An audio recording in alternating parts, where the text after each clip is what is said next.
Salut à toi et bienvenue encore dans cette nouvelle vidéo de notre formation en trading. Alors dans cette vidéo, je vais te parler des retracements de Fibonacci.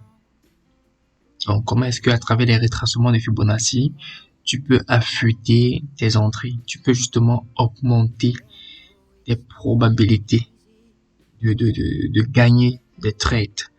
Il faut comprendre que je suis pas là pour te donner une technique ou un plan de trading spécifique avec le retracement de Fibonacci. Non, il faut utiliser ce Fibonacci, ces retracements de Fibonacci pour justement augmenter tes probabilités de prendre un trade.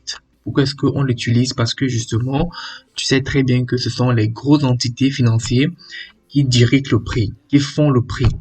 Donc, il vaut mieux trader, nous les particuliers, qu'on n'a pas assez de fonds, donc trader dans leur sens. Et pour mieux trader dans leur sens, il faut utiliser les outils d'analyse que eux-mêmes ils utilisent. Donc je t'en parle de retracement de Fibonacci parce que justement, les grosses entités, eux, ils regardent ça. Ils utilisent ça, des moments. Donc pour toi de connaître ça, pour toi d'augmenter ça dans ton plan de trading ou bien dans ta manière de trader, va justement ou considérablement augmenter tes probabilités de gagner tes trades. Alors, de quoi est-ce qu'il est question concrètement? Je t'en parle dans cette vidéo.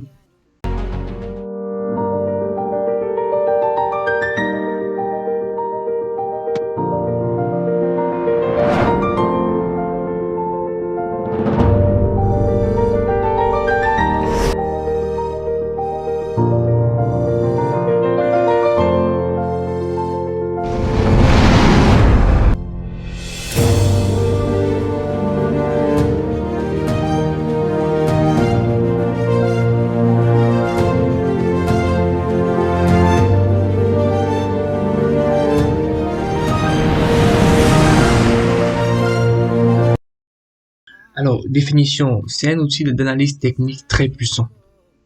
Très puissant. Je devais mettre très puissant si peut-être en gras. Justement parce qu'il est utilisé par les grosses entités financières, institutionnelles, les banques, les gros investissements, ceux-là même qui mettent des gros volumes dans le marché.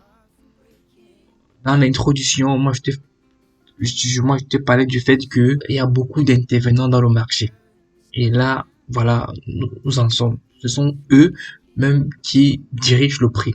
C'est eux qui décident si aujourd'hui le prix va aller en hausse ou en baisse.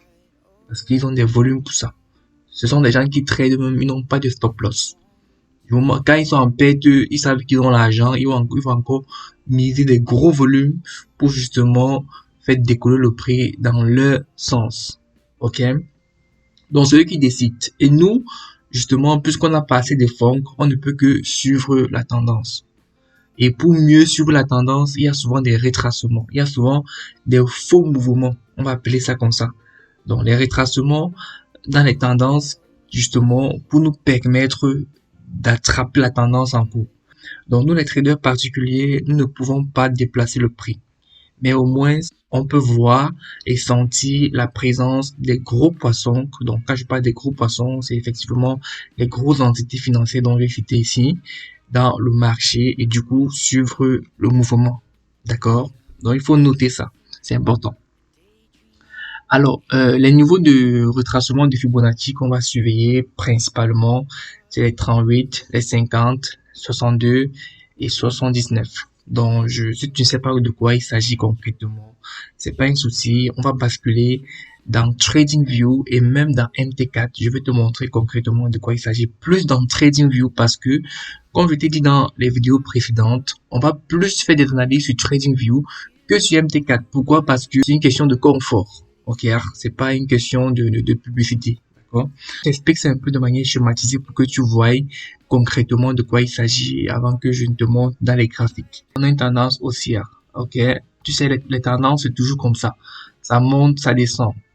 Bon, c'est ça, hein, donc tu vois, impulsion, correction, impulsion, correction, impulsion, correction, ainsi de suite. Ok? La tendance est haussière. Toi, tu as identifié que c'est une tendance haussière. Ok, mais toi, tu aimerais te positionner justement dans cette tendance haussière-ci. Ok, mais toi, tu veux pas chasser le prix. Tu veux pas justement entrer, acheter dans dans une impulsion. Tu aimerais avoir la consolidation. OK? Et justement, ce que tu vas faire, c'est que quand tu as identifié, par exemple, la tendance haussière, tu vas placer ton retracement de Fibonacci. Donc, le Fibonacci, par exemple, sur le point le plus bas d'un swing, tout simplement. Donc, tu vas le placer ici. Par exemple, un point A, le point A ici, et à un point B, là où il commence à retracer. Tu vois, à un point B ici, là où il commence à retracer. Et une fois que tu vas le tracer, une fois qu'il sera en train de retracer, dès que tu vas placer ton Fibonacci, donc du point A à un point B, tu vois, à un point B ici, tout simplement, tu vas avoir les lignes. Tu vas avoir un retracement ici, ici, ici. Donc ça, c'est par exemple les 38 qu'on surveille qui est important. Ça, c'est les 50. Ça, c'est les 62. Et ça, c'est les 79. D'accord?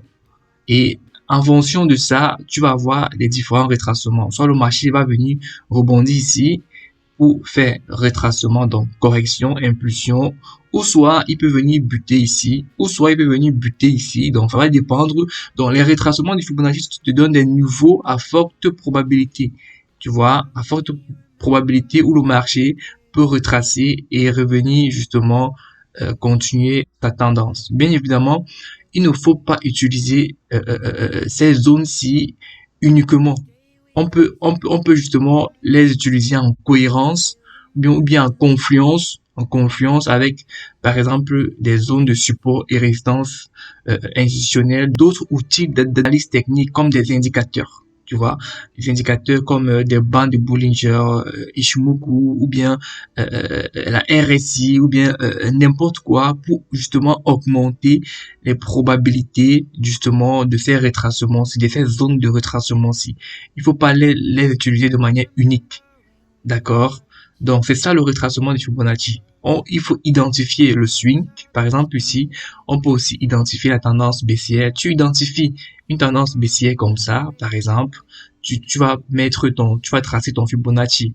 Un point A ici, tu vois, et un point B ici. Du moment où il commence à retracer, c'est là où tu traces ton Fibonacci, tu vois, le point A au point B. Et justement, dès que tu vas le tracer, tu vas voir qu'il il va t'afficher les zones de retracement à forte probabilité ici. Donc là, par exemple, ici, on a les 38, on a les 50, 62 et 79, etc. Tu vois. Donc, il y a de fortes probabilités que le prix retrace à ce niveau-ci. Soit ici, soit ici. D'accord? Donc, c'est un peu comme ça que on regarde ça. Je vais te montrer un peu dans les graphiques comment ça se passe concrètement. Donc, on va balancer sur TradingView. Tu te rappelles de notre compte TradingView qu'on a ouvert dernièrement. C'est ça ici. Donc, il suffit justement, avec TradingView, c'est facile, tu vois. C'est très facile de dézoomer et voir clairement la tendance du marché. Et bon, tu sais pas encore comment identifier la tendance d'un marché, c'est simple. Je vais t'apprendre directement ici comment tu peux identifier la tendance d'un marché de manière très simple et très efficace. La théorie de dos. C'est une stratégie qui marche parfaitement. Tu n'as pas besoin de 50 000 indicateurs ou 50 000 définitions pour déterminer la tendance d'un marché. Pour avoir la tendance d'un marché, il suffit de regarder la théorie de dos. Et qu'est-ce qui dit cette fameuse théorie de dos? C'est juste que tu vas justement voir les points. C'est ce que les anglophones appellent le high à high, low à low, et le low à low, high à high, un truc comme ça, tu vois. Donc tu vas identifier justement les points. Comme ici, tu vois ici là qu'on a des points hauts de plus en plus bas et des points bas de plus en plus bas. Donc là, tout simplement, on sait qu'on a une tendance baissière. Donc, à vue d'œil, on peut identifier que c'est une tendance baissière. Ok.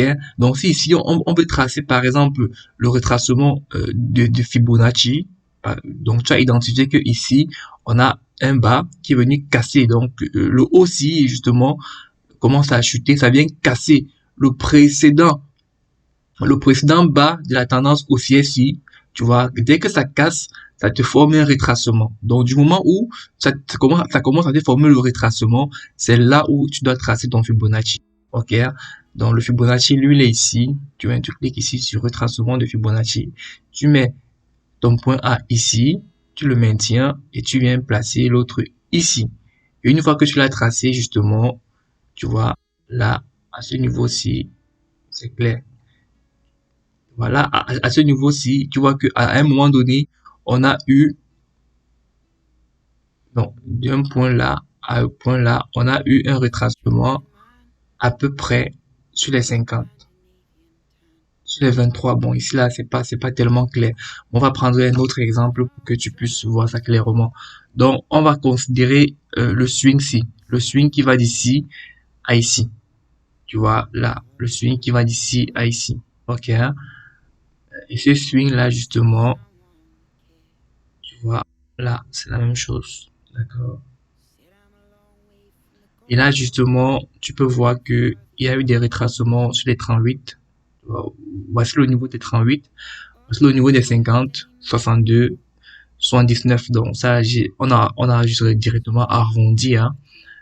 Là, tu vois directement, il y a eu, constate le retracement si tu traces ton retracement de Fibonacci, tu vois que le prix est venu justement, il a rebondi sur les niveaux des 50 pour continuer justement la tendance baissière. Donc ça, on a un retracement, donc correction, impulsion. Ici encore, tu vois, on est venu ici, on a buté exactement, tu vois, à peu près sur les 38. Tu vois, on a buté ici et là on rentre. Donc, c'est en quelque sorte ça que tu regardes. Donc, par exemple, on va encore prendre un exemple peut-être pour une tendance haussière. Bon, là, je ne trouve pas de tendance haussière. Donc ici, justement, le précédent bas a été cassé. Et là, justement, on observe ici une certaine correction, tu vois.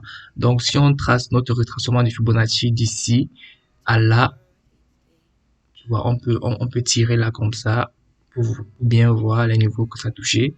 Donc, de là à là, tu vois que ici, dès que tu constates le retracement-ci, dès que tu constates que le précédent bas a été cassé, passe ici, tu vas te rendre compte que à un moment donné, on commence à retracer. C'est là que tu vas placer ton retracement de Fibonacci. Et tu vois que ici, justement, c'était une correction. Et le marché est venu, il a buté les niveaux des 50. Tu vois, il peut buter ici, le niveau des 38, 50, 62. Ça peut arriver, ok? Donc, ici, il a buté vraiment le niveau des 50. Tu vois, exactement là, pour faire une impulsion. Ok, hein? Et justement, dès que tu finis, tu peux supprimer et créer encore une autre, ou bien tu peux justement repousser ça au prochain retracement ici. D'accord? Ou bien ici. Ça dépend de toi. Ok, donc ça c'est pour la tendance baissière. On va essayer de voir les autres paires de vis si on peut avoir une tendance haussière pour que je puisse te montrer. Voilà, effectivement. Donc ici justement, voilà, ici, tu peux voir que clairement le précédent haut ici a été cassé. Tu vois, il a été cassé par ça. Il a été cassé ici. Ok. Donc là, nous sommes déjà dans une tendance haussière. D'accord. Dans une tendance haussière, justement, on voit ici de bas, de plus en plus haut, et les hauts commencent déjà à envoyer de plus en plus haut. Ok. Tendance haussière. Donc, on prend le retracement, on le met ici. Donc, au swing le plus bas, on le tire ici, le swing le plus haut. Tu vois, là. Retracement de Fibonacci, il est venu, il a buté, tout simplement. Tu vois que sur les 38, il y a eu une réaction. Sur les 50, il y a encore eu une réaction. Donc, c'est magnifique quand tu vois des trucs comme ça. Et là, justement, tu vois que, les gars, le mouvement, c'était juste un mouvement de correction. Ils sont venus, ils ont retracé, ils ont atteint les 50%. Et ils ont continué la tendance, ok? Donc, tu peux gérer ça sur n'importe quel time frame, hein. Tu peux aller sur la H4, la 1 heure, la M15. Tu vas voir que c'est pareil, d'accord? Il suffit justement de bien identifier la tendance en cours. Tu traces ton niveau de Fibonacci. Par exemple, ici, c'est une tendance baissière qui est en cours là actuellement. Tu vois, il vient de casser le précédent bas. Et justement, ici, on peut dire que voilà, le retracement a commencé quelque part ici. Donc, si tu veux tracer ton swing, ça serait de là à là. Ok? De là à là. Et toi, maintenant, ce que tu veux voir, c'est d'attendre les retracements à ce niveau-ci. Tu veux pas directement vendre le marché. Toi, tu vas attendre les retracements avant de vendre le marché. Tu veux pas chasser le prix, d'accord? Tu veux attendre les retracements sur cette zone-ci. Et justement, c'est pas des trucs que tu vas utiliser de manière isolée ou bien de manière unique. Tu vas essayer de voir si à ce niveau-ci, il y a des supports supplémentaires ou bien des résistances supplémentaires pour appuyer justement ton trade. Ok? Donc c'est dans ce sens-là que peut justement s'aider des retracements de Fibonacci. D'accord? Sur TradingView, sur MT4, c'est pareil, hein? C'est pareil, on retrouve les retracements de Fibonacci ici. D'accord? On retrouve ici. Et là maintenant, si tu veux par exemple, disons que tu veux, bon, je vais essayer de fermer tous les autres là. Ok, je pense que là c'est plus clair. Bon, disons que là ici, le précédent bas a été cassé. Et là, la tendance est à chuter, la chuter, la chuter. À partir d'ici, on a un retracement. Tu vois, on a une correction là. Et là, tu vas prendre le plus haut de la tendance. Donc, tu traces, tu cliques sur ton Fibonacci. Tu le places ici, au swing le plus haut. Apparemment, ici, il faut maintenir. Donc, on fait un clic droit, les objets, Fibo, supprimer. Voilà. Tu cliques ici, tu fais un clic gauche, tu maintiens et tu l'amènes ici. Okay. Bon, là maintenant, les zones sont déjà là et tu peux personnaliser. On va cliquer ici. On va essayer de personnaliser un peu. Éditer. Tu viens justement dans le niveau de Fibonacci. Bon, la zone des 23, on n'utilise pas vraiment. Donc, tu peux supprimer. La zone des 38, voilà, on utilise directement les 38. Donc, on va arrondir ça. 38. 50, voilà, on utilise directement 50. Tout simplement. Ici, là, on arrondit à 62. D'accord. 62 ici. Et voilà, à 62, on utilise aussi les 0,79, d'accord. On va mettre ici 119. Bon, le reste là, tu peux supprimer parce qu'on n'utilise pas. C'est pas important pour nous maintenant. D'accord, on laisse ça. Et tu vois, là, dès que tu traces ton point, ton fibo de là à là, tu vois que là, le retracement aussi est venu buter directement les 38%. Tu vois que le retracement là a buté directement là. Et c'est ça, c'est magnifique. C'est ça qu'on recherche. Tu peux prendre plusieurs exemplaires. Tu prends plusieurs exemples de toi-même dans tes graphiques. Et tu vas voir que c'est un outil vraiment puissant. Les banques utilisent, pourquoi pas nous, d'accord? Puisque c'est eux qui dirigent le prix, alors il vaut mieux aller dans leur sens, d'accord? Donc, la remarque que on fait dans ça, c'est que c'est pas une technique ou une stratégie en soi pour trader efficacement. Il faut bien utiliser ça en confiance avec d'autres outils d'analyse. Justement, c'est à combiner avec d'autres outils d'analyse technique. Ce sont des supports et résistances invisibles à combiner justement avec des supports et résistances visibles, soit psychologiques ou naturel. Donc, ça fonctionne effectivement sur tous les time frames. Donc, je te remercie d'avoir suivi cette vidéo. Et je te dis à bientôt pour la prochaine vidéo où on va parler justement de l'average daily range, à quoi ça sert et comment ça peut t'aider dans ton trading. Donc, à bientôt et on fait comme ça.